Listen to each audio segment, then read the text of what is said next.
Olá, muito boa tarde. Eu sou Carol Rosito. Vou trazer as atualizações das últimas notícias do Brasil e do mundo neste sábado, 9 de maio. A gente começa com os destaques internacionais, porque nos Estados Unidos um avião atropelou e matou um pedestre na pista durante os procedimentos de decolagem. A aeronave partia do Aeroporto Internacional de Denver e tinha como destino o Aeroporto Internacional de Los Angeles. A vítima, que não foi identificada, morreu 2 minutos após pular a cerca e cruzar a pista do aeroporto. Segundo a companhia Frontier Airlines, foi relatado uma fumaça na cabine da aeronave. Após o acidente, os pilotos abortaram a decolagem. O voo transportava mais de 200 passageiros e 7 tripulantes. Pelo menos 12 pessoas relataram ferimentos leves e 5 delas foram encaminhadas para hospitais. Autoridades policiais e da aviação americana estão coletando mais informações sobre o caso. E ainda no cenário internacional, os Estados Unidos aguardam uma resposta do Irã sobre a proposta para encerrar a guerra no Oriente Médio. O presidente norte-americano Donald Trump insiste que as forças iranianas foram devastadas e que o conflito vai acabar em breve. Mas, ao mesmo tempo, Trump diz que Washington pode retomar a operação para guiar navios pelo Estreito de Hormuz. A atuação no local foi suspensa no começo da semana, depois que o próprio presidente dos Estados Unidos alegou progresso nas negociações com Teherã. O Comando Central dos Estados Unidos informou ontem que atacou 2 navios no Golfo de Omã, deixando as embarcações inoperantes. Os militares disseram que os petroleiros de bandeira iraniana tentavam contornar o bloqueio norte-americano na área. Os disparos aconteceram após confrontos no Estreito de Hormuz, que liga o Golfo Pérsico ao Golfo de Omã. Autoridades do Irã afirmam que 6 pessoas estão desaparecidas após um ataque dos Estados Unidos no Golfo Pérsico e várias pessoas foram hospitalizadas. Agora a gente vem para as notícias nacionais, porque o Partido dos Trabalhadores entrou com uma ação no Supremo Tribunal Federal para derrubar a lei da dosimetria promulgada pelo Congresso na semana passada. A Corte já analisa um pedido do tipo, que veio da Federação PSOL-Rede. O relator desse tema na Corte é o ministro Alexandre de Moraes, que já determinou que o Legislativo, o Executivo e o Ministério Público se pronunciem. Sobre esse tema, quem tem os detalhes agora, ao vivo de Brasília, é Elis Barreto. Elis, boa tarde para você. Traz para a gente os detalhes dessa nova decisão e se há diferença entre esses 2 pedidos. Seja bem-vinda.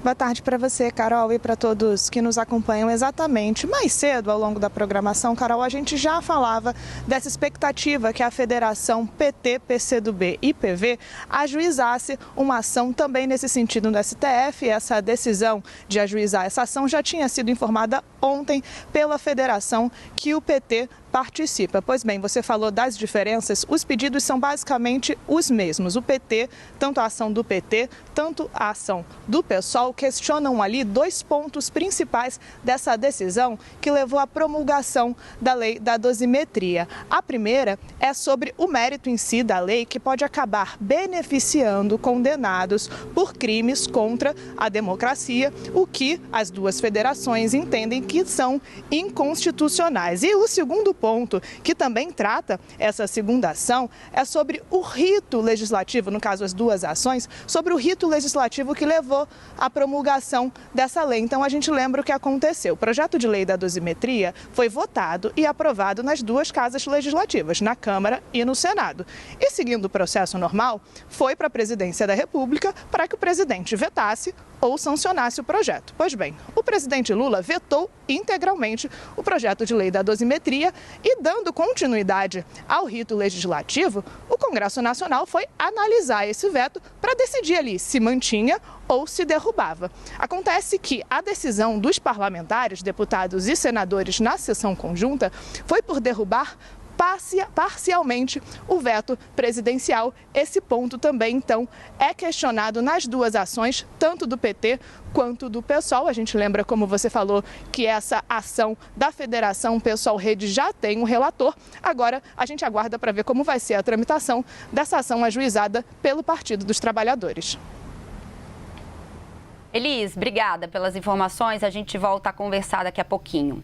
E olha, após um recurso apresentado na Anvisa pela IP, a Agência Nacional de Vigilância Sanitária suspendeu o recolhimento dos produtos com numeração de lote terminada em 1.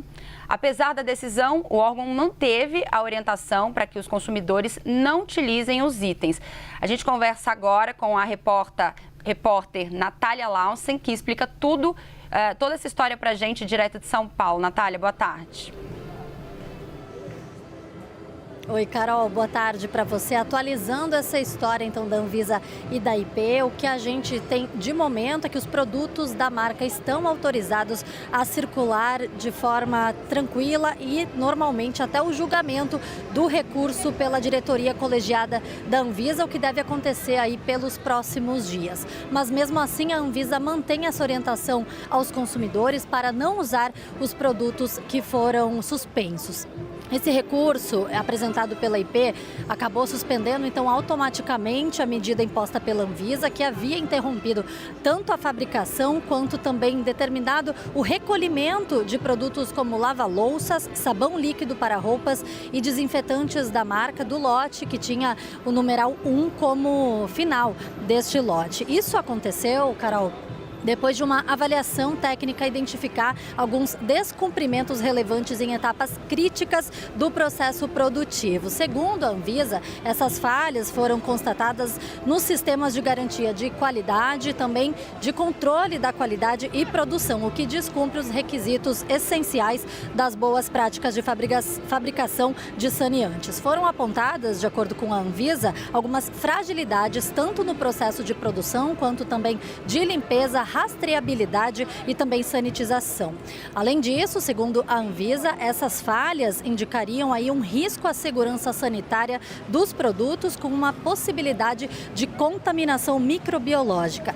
Essa fiscalização da Anvisa, que resultou na determinação do recolhimento desses produtos da marca IP nesta quinta-feira, foi realizada devido a uma outra situação que já havia acontecido durante uma inspeção na empresa em 2025. Então, por conta desse histórico, houve uma nova fiscalização em abril que identificou essas supostas irregularidades e, portanto, agora os produtos podem voltar a circular normalmente, pelo menos até o julgamento desse recurso. Carol.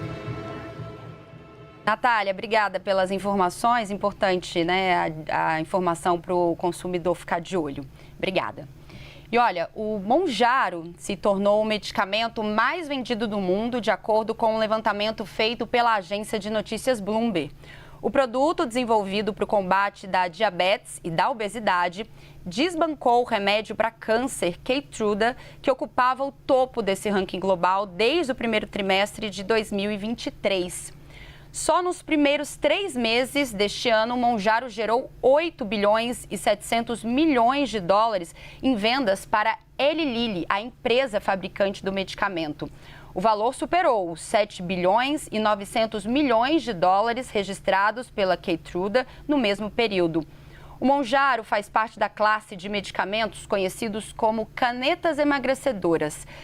Tendo a tizerpatida como princípio ativo, o remédio diminui os níveis de glicose no corpo e leva à perda do peso. O crescimento das vendas traz preocupações sobre o uso indiscriminado e sem acompanhamento médico, que pode trazer riscos para a saúde. Em Minas Gerais, o homem que confessou ter matado a esposa e simulado um acidente de carro para encobrir o crime virou réu por feminicídio. O crime aconteceu em dezembro do ano passado. A Daniela Malma traz os detalhes para a gente.